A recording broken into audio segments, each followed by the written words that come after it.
Hello there, it's Cassie. Welcome back to my YouTube channel. This one's going to be a hard one today, and it's probably going to take me many takes to get through it.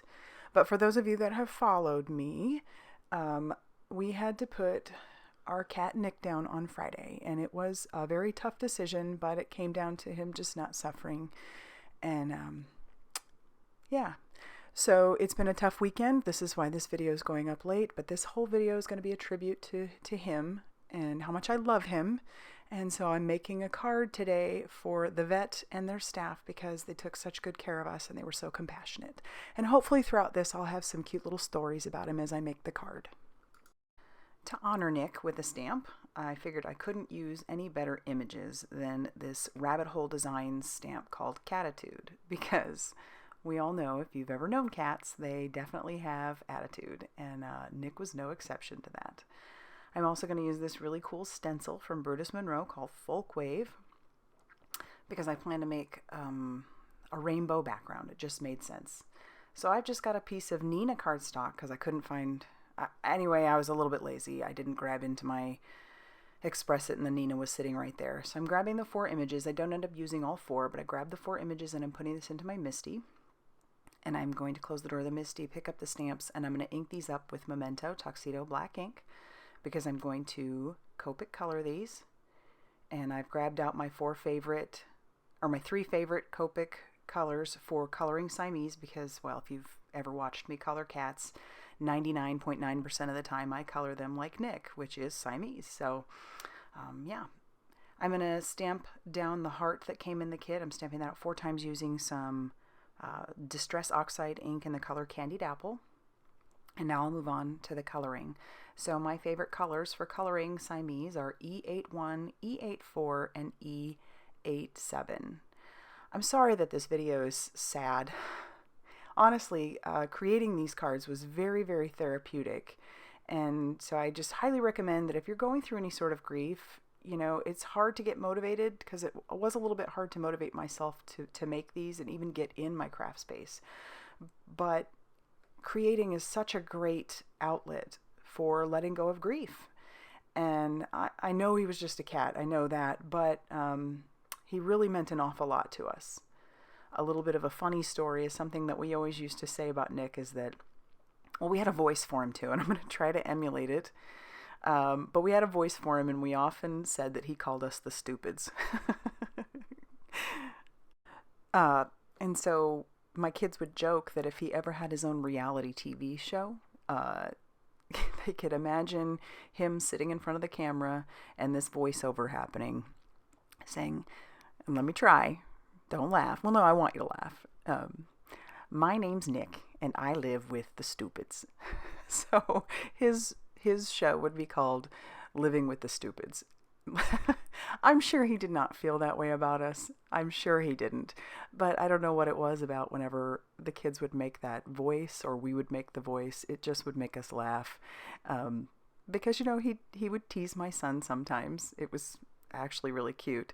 They had this love-hate relationship where, you know, Nick would kind of torment my son. And keep in mind, we had Nick ever since my kids were 4 and 5, and they are now 18 and 19. So that's all they've ever known. And I think that's part of the reason why it was just so heartbreaking to say goodbye, because they both said they don't remember a time when we didn't have him. And he was just such a part of our lives. He loved everybody he met, and everybody who met him, even if they didn't like cats, somehow would come out going, you know what, he's a pretty cool cat. I don't really like cats, but I like him. One of my daughter's friends even, they ended up adopting a cat just simply because of Nick. At least that's what they told us. They liked Nick so much that they went to their local shelter and adopted a cat. And I thought that was a real sweet testament to how Nick was. He was so social, and because my husband's military, we would often have people over, and he wouldn't go running. He always greeted people at the door. He was kind of nosy, is what we would say. My mom would often say that. She'd say, he's just so nosy. He just wants to know what's going on all the time. And she was right. He always had to know what was going on, what his people were doing, what these new people were in the house doing.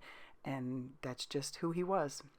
But he would going back to that one story, he would torment my son a little bit. He liked to run into his room and then either step on things that he knew my son didn't want him on, and then you'd just hear my son go, "Nick!" And then you'd hear dum dum dum dum as Nick was running out of the room down the stairs.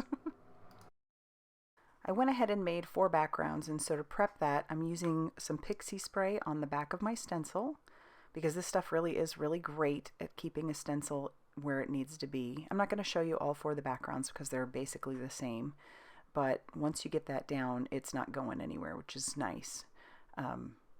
So I'm going to use some Distress Oxide inks along with my VIVACE Beauty brushes, and I'm just brushing those across the top. The colors that I chose were Worn Lipstick, and then I'm going to move on to Squeeze Lemonade and Mermaid Lagoon, and I'm going to overlap them because I want this to look like a rainbow. I can see why people keep one color of brush, or one brush for each color family. It just makes sense because sometimes it's hard to get them as clean as you'd like them to be, which I try. I obviously didn't get it cleaned off that well from the first time because you can see in the pink that there is a little bit of carryover, but they clean off fine, and it's not, I don't really contaminate. I don't think I'm contaminating anything. I think it works out just fine, but I do really like these brushes. I know there's a lot on the market, and different companies are coming out with different ones, but anyway, so I moved down and I just worked the color all the way across the bottom, and then I'm going to clean that stencil off with a baby wipe, and it doesn't affect the stickiness from the pixie spray, so I'm just going to stick it right back down. I'll pick up some more of my yellow to intensify the yellow, and then I'm going to pick up some more of the Mermaid Lagoon and go across the bottom so that I have that overlap as well of the green and then the blue. And then I have this really pretty rainbow left behind, which makes sense. People talk about the rainbow bridge that our animals cross over, so it just seemed to make sense. My card bases are going to be some Sidewalk cardstock from Brutus Monroe. And I do end up trimming down my panels because I had some of that white space that just looked kind of off. So I trimmed down just right through the center. And then I end up trimming off even a little bit more on the other side. After I got to looking at it, it just kind of seemed still a little bit off. So I will trim that down. I only actually made 3 cards today. I didn't make all 4, but I saved that background for another time. So that's where I trim off that excess. And then I'll do that on the other backgrounds as well. Now it's time to start assembling the card. I have trimmed down some vellum just using a circle die, and I'll have, like I've said before, I'll have everything that I used listed down below if it's something that I can find or if it's something that's still available. This Thanks die is not available. I think that came free with a purchase, but I did trim down some black cardstock about 1.5 inches and stuck that through my Xyron sticker maker because I knew that with this sentiment it would just be easier if that sticker, if the die ended up being a sticker. So I'm going to run that through my Sizzix Sidekick about 4 times. I could have run it through quite a few more times to really give that chipboard feeling to my sentiment, but I only ended up using 1 per. It was plenty thick, but I only used 1 per each card, so I had a leftover thanks. But yeah, this worked out perfectly to be able to run it through on this piece of paper about 4 times. It was really nice, and I love my little Sizzix Sidekick. I haven't used it quite as much because honestly, having a bigger desk now, I can have my Big Shot right there on the desk and it doesn't hurt things and it doesn't get in the way.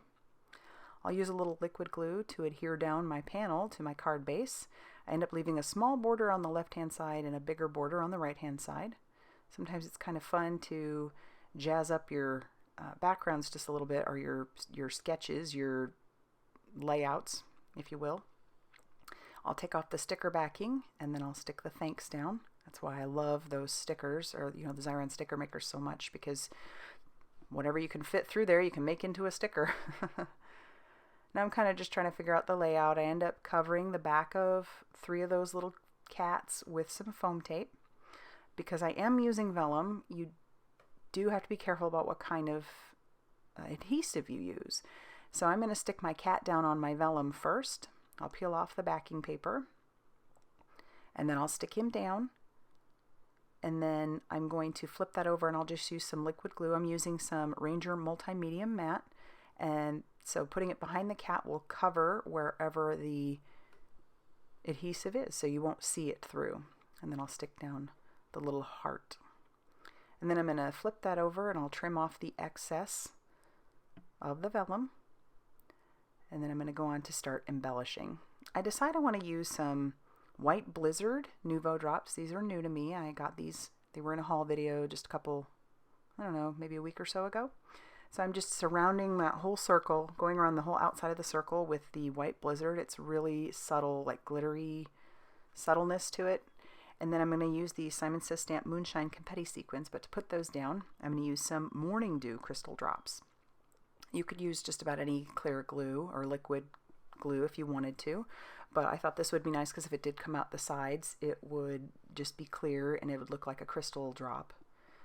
So I'm just going to put a few drops down, and I'm using my crystal katana to adhere everything, and then because it's kind of sticking, I'm just using my paper piercer to make sure that those sequins go down. But I'm not going to stop there. I did decide to pull out some of my other crystal drops in rainbow colors. That first one is called Shimmering Rose, and I'm just putting it right over the top of whatever color it would match. And I do that because the crystal drops or the Nuvo drops will pick up the color underneath of the Distress Oxides. That's just how they are, because those Distress Oxides reactivate with liquid. I also used Mustard Gold. It was a metallic. And then I'm using Bottle Green. And then I'm also using the color Neptune, which doesn't match perfectly with that Mermaid Lagoon, but I thought it was nice and it was kind of subtle. So then I do that with all 3 of the cards that I end up making, and then tap those down a little bit, and that's going to finish off these 3 cards. I plan to use this one, or one of these, to give to the vet and his staff because they were so fantastic. They've only known us for the time that we've been here, which has been since June. But they have just been wonderful and compassionate and just exactly what we needed at exactly the right time. So anyway, I appreciate you guys that have been thinking of us and thinking of Nick and praying for all of us and all your good thoughts. Keep it up, because this is not going to be easy, for me especially. And so if you liked this video, go ahead and hit the like button. Subscribe if you haven't already done so. I'll be back on Wednesday with my normal stuff because crafting really does help, guys. I'm telling you. If you're grieving or whatever, try to do some crafting. It may be hard, but it'll definitely help. Thanks again, and we'll see you soon in the next video. Bye.